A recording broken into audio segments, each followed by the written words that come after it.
CM Kejriwal ను Rouse Avenue కోర్టులో హాజరుపరిచారు CBI అధికారులు.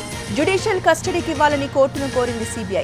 దీంతో ఇరువైపుల వాదనలు విన్న న్యాయస్థానం సిబిఐ పిటిషన్ పై తీర్పుని రిజర్వ్ చేసింది.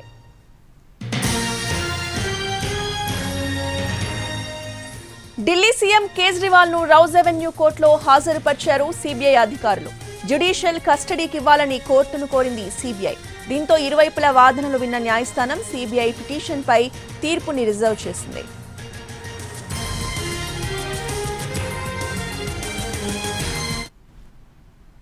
ఢిల్లీ సీఎం కేజ్రీవాల్ అరెస్ట్ను నిరసిస్తూ దేశవ్యాప్తంగా నగరాల్లో ఆప్ శ్రేణులు కదం తొక్కుతున్నారు. ఢిల్లీ, బెంగళూరు సహా పలు నగరాల్లో ఆప్ నేతలు, కార్యకర్తలు రోడ్లపైకొచ్చి ధర్నా చేశారు. ఢిల్లీలోని బీజేపీ ప్రధాన కార్యాలయం వద్ద పోలీసులు భారీగా మోహరించారు.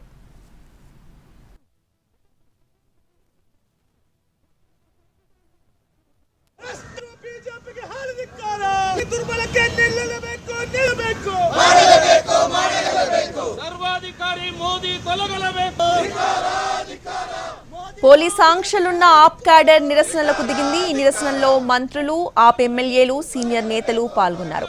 కేంద్ర ప్రభుత్వం, దర్యాప్తు సంస్థలు ఈడీ, సిబిఐని దుర్వినియోగం చేస్తోందని ఆప్ నేతలు ఆరోపించారు. కేజ్రీవాల్ పై ఈడీ, సిబిఐ కేసులను నిరసిస్తూ ప్లకార్డులు ప్రదర్శించారు. సీఎం కేజ్రీవాల్ ను సిబిఐ కస్టడీలోకి తీసుకోవడాన్ని నిరసిస్తూ పెద్ద ఎత్తున ఆందోళన చేశారు ఆప్ నేతలు. బీజేపీ తీరును విమర్శిస్తూ ఆరోపణలు చేశారు. సీఎం కేజ్రీవాల్ ను తక్షణమే విడుదల చేయాలని డిమాండ్ చేశారు.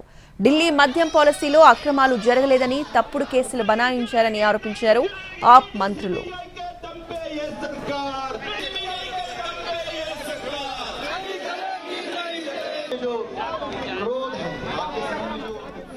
ఆప్ నేతలు, కార్యకర్తలు ఆందోళనకు దిగడంతో పోలీసులు అడ్డుకునే ప్రయత్నం చేశారు. ఢిల్లీలో పలువురిని అరెస్టు చేశారు. దీంతో ఆప్ నేతలు, పోలీసులకు మధ్య వాగ్వాదం, తోపులాటలు జరిగాయి. కాసేపు ఉద్రిక్తత చోటు చేసుకుంది.